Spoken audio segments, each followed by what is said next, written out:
शाम के 5 बजे थे। सागर एसटी से नीचे उतरा तो बाहर अभी भी बूंदाबांदी हो रही थी। करीब 8 घंटे की यात्रा के बाद उसकी पीठ में दर्द होने लगा। सागर करीब 30 साल का युवक था। कोकण के एक गांव में सरकार ने उसे जैव विविधता का अध्ययन करने का काम सौंपा था। सह्याद्री और कोकण कई प्रजातियों का घर है जो दुनिया में कहीं और नहीं पाई जाती है। बरसात के मौसम में ऐसे जीवों की दिखने की संभावना अधिक रहती है। जैसे ही वह नीचे उतरा, उसकी आंखें इधर उधर घूम रही थी। तभी उसने देखा कि उसके सामने शेड के नीचे से लगभग 20 साल का एक लड़का छाता लेकर उसकी ओर आ रहा था। हाँफते हुए उसने पूछा, सागर साहब, क्या आप नहीं है? सागर ने सिर हिलाया और कहा, हाँ, लेकिन तुम कौन हो? मैं महादेव हूँ। हमारे गांव में जो सरकारी बंगला है वहाँ काम करता हूँ। सागर को अचानक एहसास हुआ, ओह हाँ, मुझे देशमुख सर ने बताया था तुम्हें जज करने वाला कोई होगा।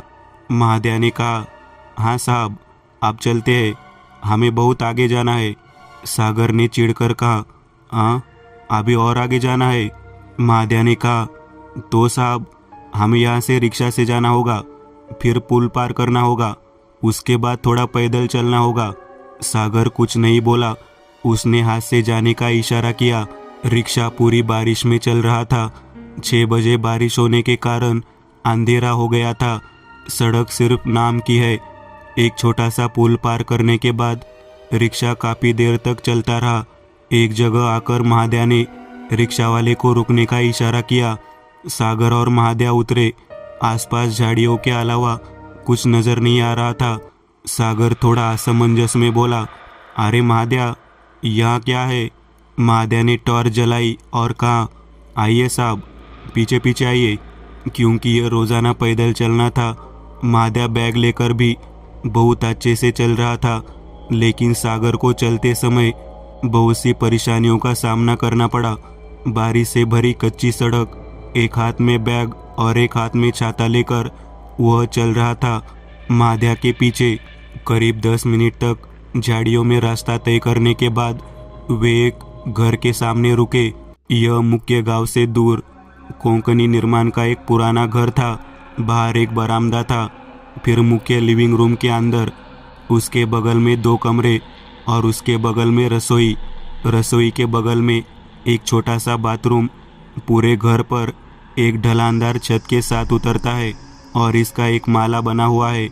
यह एक मजबूत और आकर्षक घर था जिसमें कमरे से माले की ओर जाने वाली सीढ़ी थी। पहले तो एक पल के लिए उन्हें लगा कि यह कोई ब्रिटिश बंगला होगा, लेकिन फिर महादेव ने कहा, सर, घर 40 साल पुराना है, लेकिन देखो कितना मजबूत है। सागर ने कहा, यह सब तो ठीक है, लेकिन खाने का क्या? महादेव ने कहा, अरे सर, मैं यहाँ क्यों हूँ? एक बार मेरे हाथ का खाकर तो देखो। अरे वाह, तुम तो सब कुछ कर लेते हो। महादेव ने कहा, क्या मुझे इससे अच्छी नौकरी कहीं मिलेगी? मैं इस घर में रह सकता हूँ और ऊपर से वेतन भी मिलता है। सागर ने कहा, अच्छा, तो कुछ खाने के लिए बना, मुझे भूख लगी है, जब तक मैं फ्रेश हुआ। सागर फ्रेश होकर आया। महादेव ने सब्जी बना ली थी। सागर ने सब्जी चखते हुए कहा, ओह महादेव, तुम्हारे हाथ तो बहुत स्वादिष्ट है। महादेव ने मुस्कुराते हुए कहा, अरे सर, और आप काम कब शुरू करने वाले हैं? सागर ने कहा, कल से हमें पूर्वी तरफ के जंगलों में चलना होगा। क्या तुम्हें रास्ते ठीक से मालूम है? महादेव ने उत्साहित होकर कहा, हाँ, फिर मेरे पास यहाँ की बहुत सारी जानकारी है। एक कमरे में सागर के सोने की समुचित व्यवस्था है। थकावट के कारण उसे कब नींद आ गई उसे पता ही नहीं चला। सुबह महादेव की आवाज़ से उसकी नींद खुली और सागर ने आंखें खोली और पूछा, क्या हुआ महादेव, सुबह सुबह नींद क्यों खराब कर रहा है? महादेव ने कहा, अरे सर, नाश्ते में क्या खाओगे? सागर ने कहा, तुम जो कर सकते हो करो, और जब हो जाए तो मुझे जगा देना। कुछ देर बाद सागर फ्रेश हुआ और नाश्ते के बाद अपने बैग से काम का सामान एक एक करके निकाल रहा था, कैमरा, सैम्पलिंग उपकरण आदि। दोपहर के भोजन के बाद वे दोनों बाहर चले गए। आसपास के कुछ इलाकों का दौरा करने के बाद वापस आए। सागर को अंदाजा था कि कुछ खास नहीं होगा, क्योंकि जीव जंतु रात के समय ही बाहर निकलते थे और उसके लिए जंगल के अंदरूनी हिस्से में जाना पड़ता था। तो शाम को जल्दी खाना खाकर करीब 7 बजे वो दोनों बाहर चले गए। महाद्या ने एक बड़ी टॉर्च ली और सागर एक छोटी टॉर्च और एक हेलमेट टॉर्च लेकर महाद्या के पीछे चल रहा था। जैसे जैसे रात बढ़ती गई, उनके कानों में तरह तरह की आवाज़ें पहुंचने लगी। रिमझिम बारिश हो रही थी, तेज तूफान आ रहा था और जा रहा था। जंगल में कोई शांति नहीं थी। विभिन्न जानवरों, पक्षियों की आवाज़ और बारिश की बूंदों की आवाज़ एक साथ मिलाकर जंगल की आवाज़ बनाई गई। सागर ने कुछ अलग अलग जीव देखे होंगे, वह उनकी तस्वीरें लेने में तल्लीन था। महाद्या कैमरे के ऊपर छाता लेकर खड़ा था। वे काफ़ी देर तक जंगल के अंदर घूमते रहे। रात के 11 बजे थे। वे आगे बढ़ रहे थे कि सागर की नज़र ज़मीन पर पड़ी। वहाँ एक लड़की लेटी हुई थी। सागर हैरान था कि इतनी रात में एक लड़की ऐसी जगह पर क्या करेगी। उसने महाद्या को दिखाया। महाद्या ने डरते हुए कहा, सर, यहाँ भूत भी है। सागर ने कहा, चुप रहे महाद्या, भूत जैसी कोई चीज़ नहीं होती, देखते हैं कौन है। वे दोनों उस लड़की के पास आए जो भीगी हुई और कीचड़ में सनी हुई थी। लेकिन सागर को एहसास हुआ कि वह बेहोश थी, क्योंकि उसकी सांसें चल रही थी। सागर ने कहा, अगर हम उसे ऐसे ही यहाँ रखेंगे तो वो मर जाएगी। महाद्या, हम उसे अपने साथ ले जाएंगे। कुछ अनिच्छा के साथ महाद्या तैयार हो गया और वे दोनों उसे उठाकर जंगल से बाहर आ गए और उनके पीछे पेड़ों के बीच से एक छाया उनका पीछा कर रही थी। जब वह घर के पास आए तो सागर ने कहा, महाद्या, यहाँ कोई लड़की या महिला नहीं है क्या? महाद्या ने कहा, सर, मेरी पत्नी है ना। सागर ने चौंकते हुए कहा, क्या तुम शादीशुदा हो? क्या तुम्हारी बचपन में ही शादी हो गई थी? महाद्या ने कहा, अरे सर, पिछले साल ही हुई है। वो वही गांव में रहती है। मैं अपने माता पिता के साथ यही बंगले में रहता हूँ। तभी कोई आ जाता है, अन्यथा मैं प्रतिदिन सफाई करके घर जाता हूँ।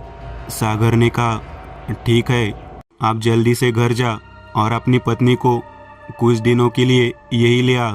और हाँ, आते समय इस लड़की के लिए कुछ कपड़े लाने के लिए भी कहना। सागर ने लड़की को टाट से बनी खाट पर सुलाया।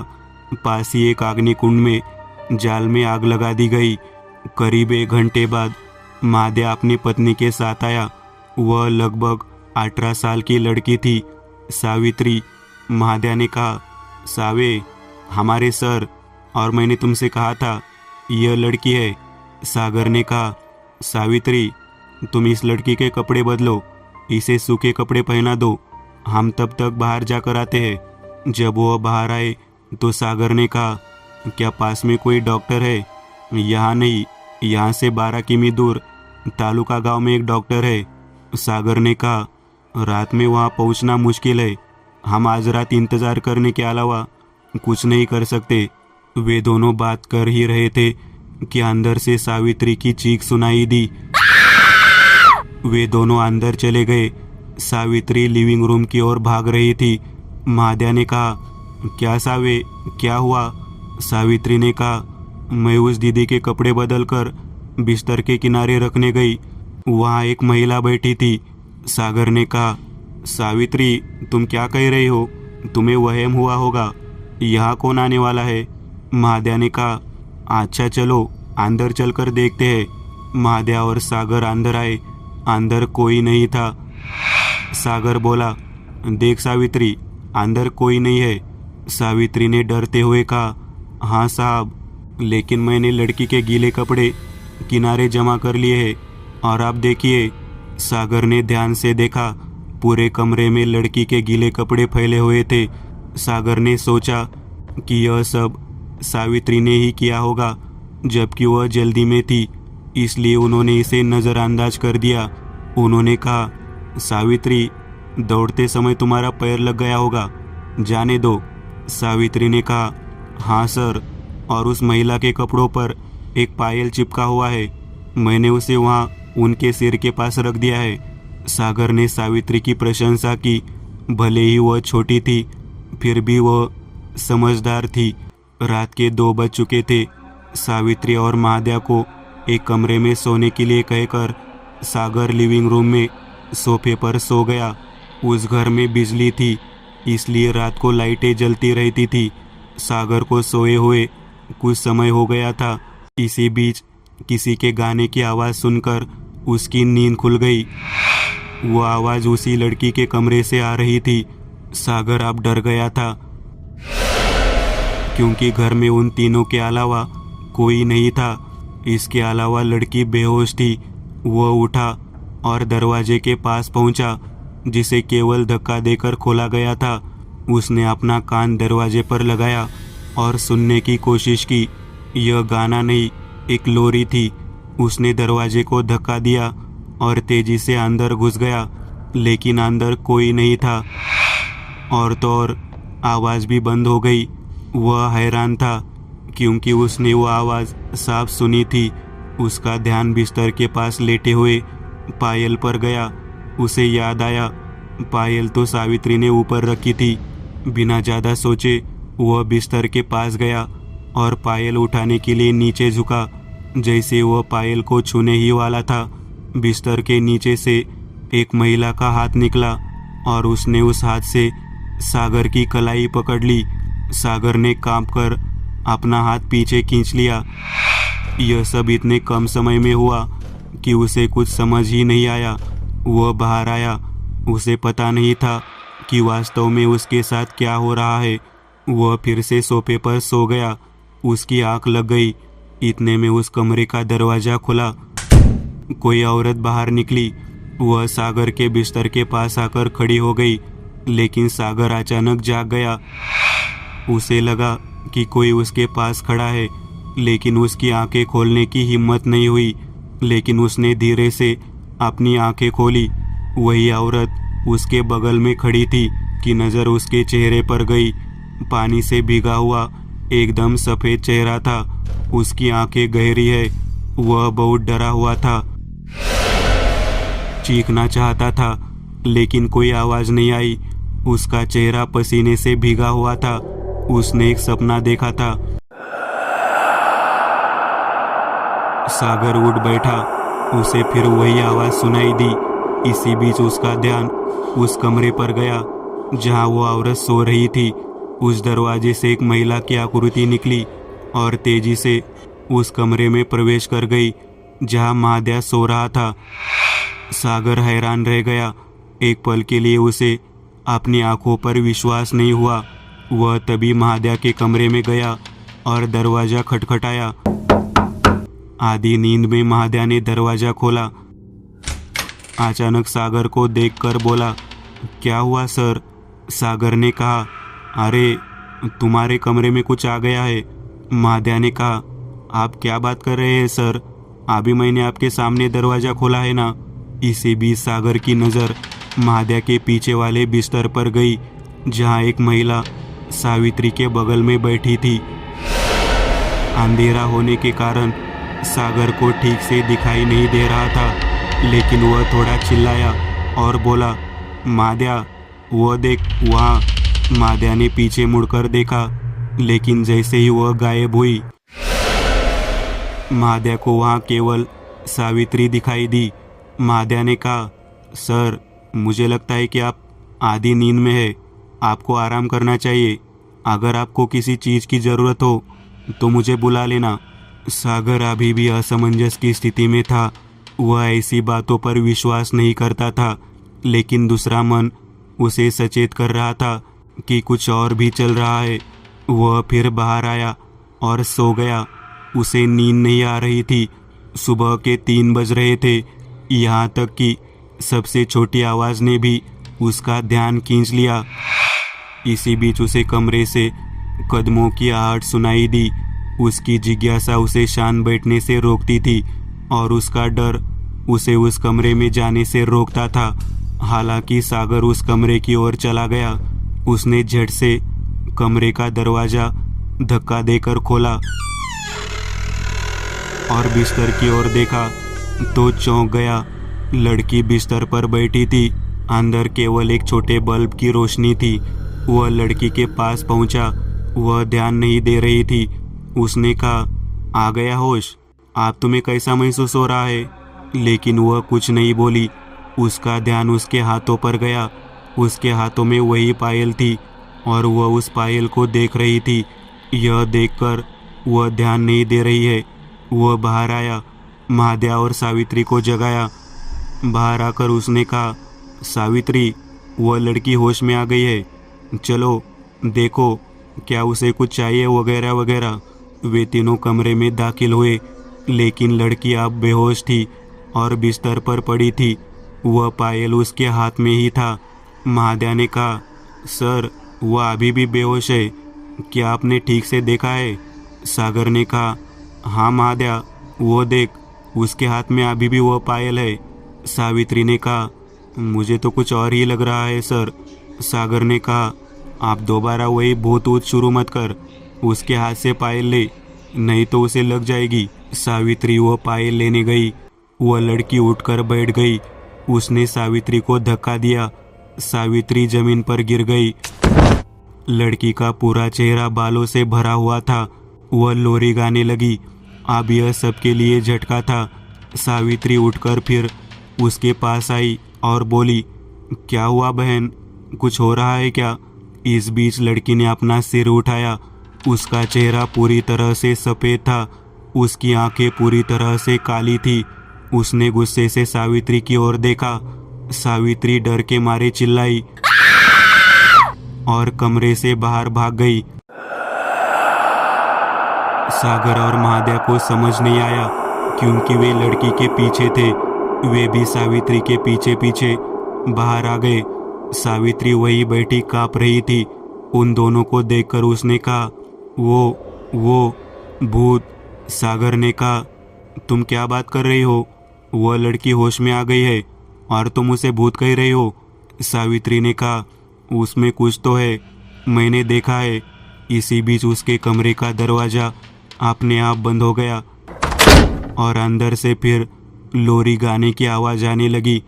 तीनों ने वह आवाज़ सुनी। सावित्री ने कहा, देखो, मैंने तुमसे कहा था, बात कुछ और है। सागर ने कहा, अब बहुत हो गया, अभी के अभी पूरा मामला निपटा देते हैं, मेरे साथ चलो। दरवाजे को धक्का देकर वे तीनों अंदर आ गए। लड़की सामने जमीन पर बैठी थी, हाथ में पायल लेकर बैठी थी। सागर ने आवाज़ लगाई, तुम वहाँ क्या कर रही हो? उसने अपनी गर्दन ऊपर करके देखा। उसकी गहरी आंखें सागर पर टिकी थी।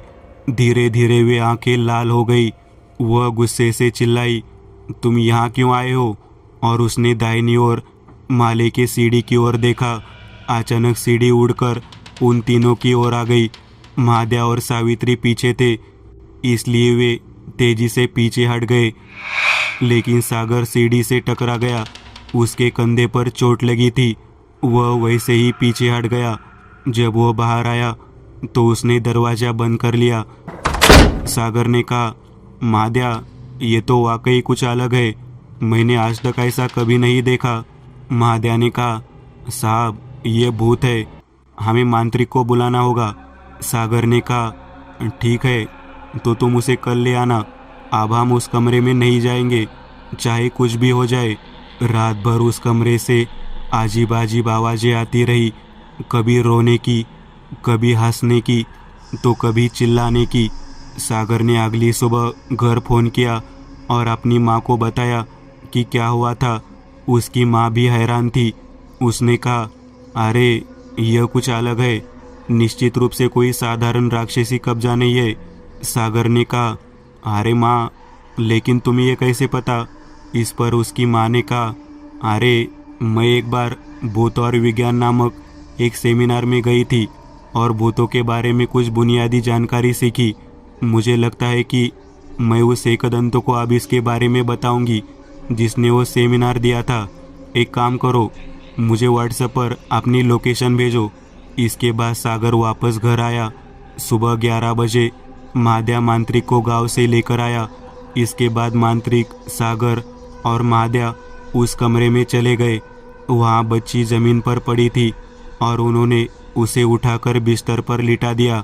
उस मांत्रिक ने उसके माथे को छुआ। उसे कुछ खास समझ नहीं आया, लेकिन उन्होंने कहा, निश्चित रूप से किसी प्रेत का साया है। मैं ये ताबीज़ दे रहा हूँ, इसे उसके गले में डाल दो, उसे कोई परेशानी नहीं होगी। सागर ने कहा, लेकिन वास्तव में यह है क्या?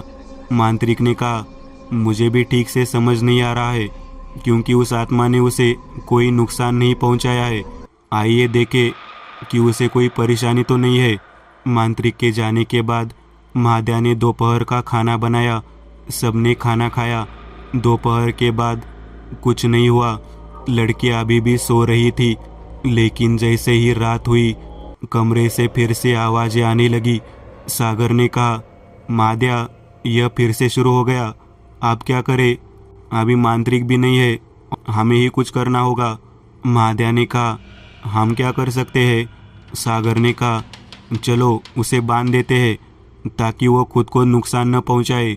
इसी बीच दरवाजे से आवाज़ आई, ऐसा कुछ करने के झांसे में मत आना। उन तीनों ने चौंक कर दरवाजे की ओर देखा। दरवाजे पर एक दंत खड़े थे, अपनी सामान्य पोशाक पहने हुए, शरीर पर कुर्ता, पैरों में जीन्स, गले में त्रिशूल, लॉकेट में रुद्राक्ष और माथे पर अष्टगंध अर्धचंद्र है। केशव उनके पीछे खड़ा था। सागर ने कहा, आप कौन हो? एक दंत ने कहा, सुबह तुम्हारी माँ का फोन आया था उस लड़की के बारे में। तो तुम एकदंत हो और तुम इतनी जल्दी आ गए। मैं बहुत पहले ही किसी बात का महत्व समझ गया था। जिस तरह से तुम्हारी माँ ने उस लड़की का वर्णन किया था, उससे मैं समझ गया यह उतना सरल मामला नहीं है जितना लगता है। इसलिए जैसे मुझे आपका स्थान मिला, मैं तुरंत चला आया। सागर ने कहा, वास्तव में आपका क्या मतलब है? एक दंत ने कहा, कोई आत्मा या बुरी शक्ति अपने आसपास के लोगों को बहुत परेशान करती है, लेकिन कल से आपको कोई परेशानी नहीं हुई है, तो आप उस शक्ति को कम आंकने की गलती कर रहे हैं। सागर ने कहा, तो अब हमें क्या करना चाहिए? सबसे पहले हम यह देखना चाहते हैं कि वह कौन है। हम उस लड़की के बारे में कुछ नहीं जानते, लेकिन आइए उससे मिले और देखें कि क्या चल रहा है। सागर, एकदंत और महाद्या उस कक्ष में आए। वह लड़की बिस्तर पर बैठी थी। एकदंत ने उससे पूछा, कौन हो तुम? इस पर उसने कोई प्रतिक्रिया नहीं दी। उसके हाथ में वही पायल था। एकदंत ने जानबूझकर उस पायल को छूने की कोशिश की। उसने एकदंत का हाथ पकड़ लिया और उन्हें दूर धकेल दिया और चिल्लाई, तुम्हें उसे छूने की हिम्मत कैसी हुई? सागर अवाक रह गया, जबकि केशव आगे आया, लेकिन एकदंत ने उसे रुकने का आदेश दिया। उनकी दाहिनी कोहनी पर चोट लगी थी। इसी बीच एकदंत ने अपने गले से पेडेंट निकालकर लड़की पर फेंक दिया, तो उसके मुंह से चीख निकल गई। इसी बीच केशव ने पायल उठा लिया। एकदंत ने अपना लॉकेट उठाकर गले में डाल दिया। इसके बाद उन्होंने अपनी जेब से पानी की बोतल निकाली और उस पानी को लड़की पर छिड़क दिया। लड़की के हाथ पैर बंधे हुए थे और बिस्तर के चारों ओर घुमावदार पानी का घेरा बना हुआ था। एकदंत ने कहा, अब इस लड़की को कुछ नहीं होगा, लेकिन हम सब बाहर इंतजार करेंगे। मुझे यकीन है कि इन परीक्षाओं से मुझे कुछ पता चल जाएगा। मैं एक घेरा बनाने जा रहा हूँ, सभी को उसमें रुकना होगा। इसमें मुझे थोड़ा समय लगेगा, जब तक कोई भी इस घेरे को छोड़ना मत। एकदंत को पिशाच वेद की सहायता से अतीत को देखने के लिए जो वस्तु मिली, उसका उपयोग करके एकदंत ने उस पायल का इतिहास जानने का प्रयास किया। कुछ समय बाद उन्हें वह इतिहास पूरी तरह समझ में आ गया। इसके बाद उन्होंने कहा, मैंने कहा ना, जो भी है भयानक है। अब हमें बहुत बड़ा हवन करना है। सागर ने कहा, मतलब वास्तव में क्या करना होगा? एकदंत ने कहा, एक आत्मा को बिना किसी उपाय के मुक्त करना होगा। हमारे पास उस महिला का शरीर नहीं है, इसलिए काम और भी कठिन है। केशव ने कहा, तो अब मुझे क्या करना चाहिए? केशव, तुम यज्ञ की सामग्री निकाल लो। हमारे पास दो विकल्प है। यदि वो आत्मा बहुत क्रोधित है तो हमें उसे कैद करना होगा या मुक्त करना होगा। केशव ने यज्ञ की तैयारी की। एकदंत उस यज्ञ के सामने बैठ गए। उन्होंने अपना हमेशा की तरह ढका हुआ कमंडलू एक तरफ रख दिया और पिशाचे वेद खोला। उसमें एक विचित्र पृष्ठ खोला, लावसट। उन्होंने पायल को अपने सामने रखा और पिशाचे वेद के अजीब मंत्रों का पाठ करना शुरू कर दिया। अचानक उस कमरे की सारी लाइटें बुझ गई। केवल यज्ञ संविदा जलती रह गई। कमरे में यज्ञ का प्रकाश फैल रहा था, परंतु धीरे धीरे वह मंद पड़ने लगा। मुख्य द्वार धड़ाम से खुल गया। हवा का एक तेज झोंका आने लगा।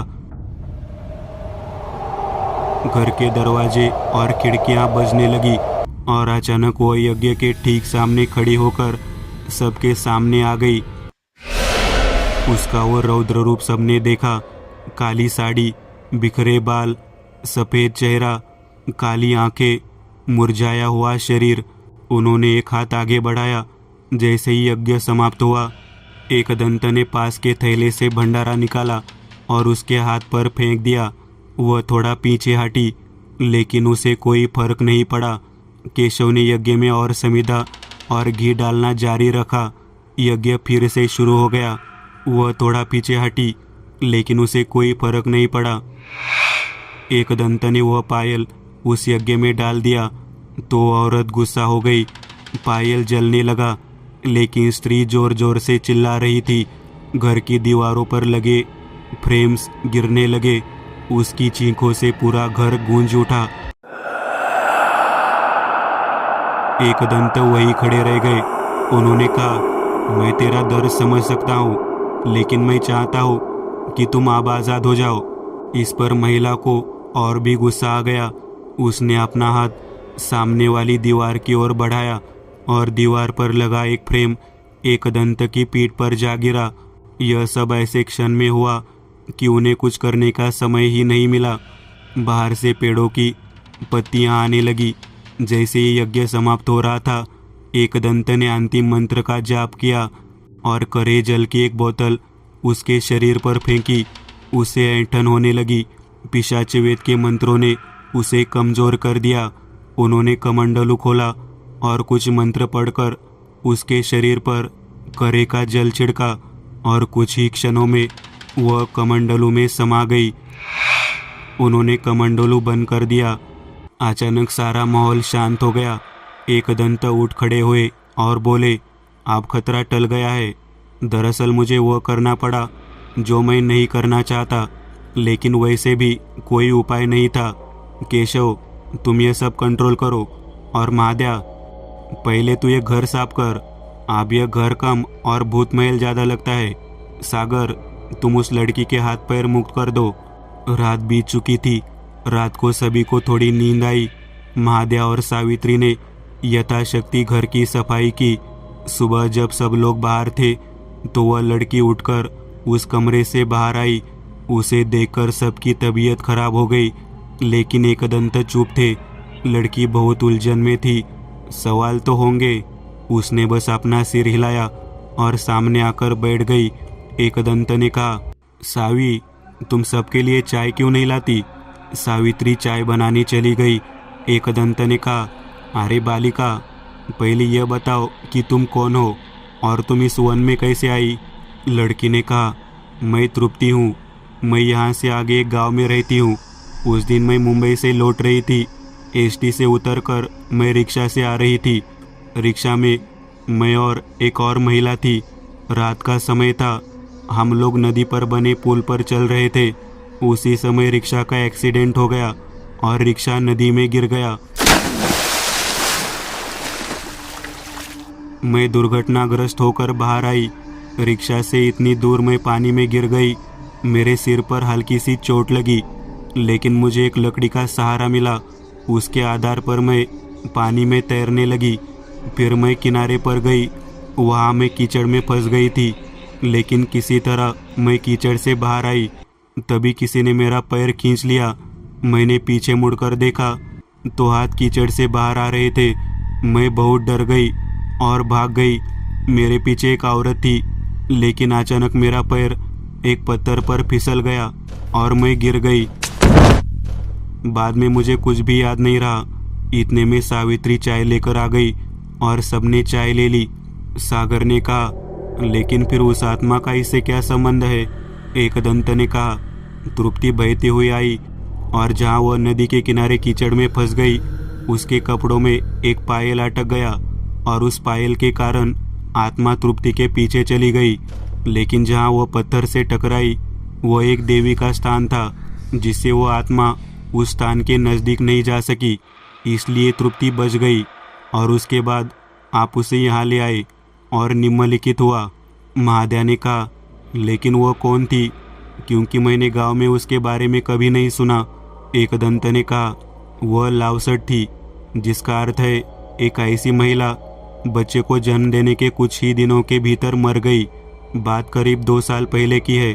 उस महिला को एक बेटी हुई, लेकिन उसके ससुर को बेटा चाहिए था, इसलिए जब मायके से बहू आई तो सोते समय उसका ससुर बेटी को चुपके से ले गया और उसे नदी में फेंकने के लिए निकल पड़ा।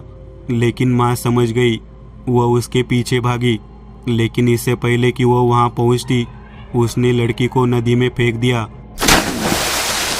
यह देखकर महिला भी नदी में कूद गई, लेकिन वह लड़की को नहीं बचा सकी और तैरना नहीं आने के कारण वह भी नदी में डूब गई। लेकिन बच्ची का शव कीचड़ में फंस गया। महिला ने प्यार से जो पायल बनाकर उसके पैरों में पहना था, महिला की आत्मा पायल के चारों ओर फंसी हुई थी, क्योंकि पायल उसकी बेटी की थी और लड़की का शव वही कीचड़ में फंस गया था। और इसलिए जब उनमें से एक पायल तृप्ति के कपड़े को पकड़ लिया तो महिला इसे सहन नहीं कर सकी और उसने उस पायल का पीछा किया। उसे लगा कि उसका बच्चा उस पायल में है। सभी की आंखों में आंसू आ गए। तृप्ति ने कहा, कैसे लोग हो तुम? बेटी है तो ऐसा क्यों करना चाहते हो? एकदंत ने कहा, कुछ लोगों की मानसिकता में आज भी लड़की को कम आंकने का चलन है और यह सब इसी वजह से हो रहा है। ऐसे लोगों को सज़ा मिलनी ही चाहिए। सागर ने कहा, तो जब वो औरत डूबी तो कुछ तो हुआ होगा। एकदंत ने कहा, उसके ससुराल वालों ने ऐसा संदेह जताया कि महिला ने लड़की को ले जाकर मार डाला, क्योंकि कोई सबूत नहीं था। उसके ससुराल वाले को कुछ नहीं हुआ। सागर ने कहा, लेकिन मैं उन्हें ऐसे ही नहीं छोड़ूंगा, कुछ न कुछ ज़रूर करूंगा। एकदंत ने कहा, हाँ तुम करोगे, लेकिन मैंने तुमसे कहा था वो औरत तुम्हें परेशान नहीं करना चाहती थी, इसलिए तुम्हें कुछ नहीं हुआ और मैं चाहता था कि उसकी आत्मा मुक्त हो जाए, लेकिन यह संभव नहीं था क्योंकि हम सभी का जीवन दांव पर लगा हुआ था। सागर ने कहा, तृप्ति तुम्हें घर पर सब ढूंढ रहे होंगे, तुम 2 दिनों से यही हो। महादया, तृप्ति को घर छोड़ा। सभी ने एकदंत को धन्यवाद दिया। एकदंत ने एक और केस को अच्छे से हैंडल किया था, लेकिन अंत में सभी का विचार एक ही था, इस सब में उस महिला और उसकी बेटी की क्या गलती थी।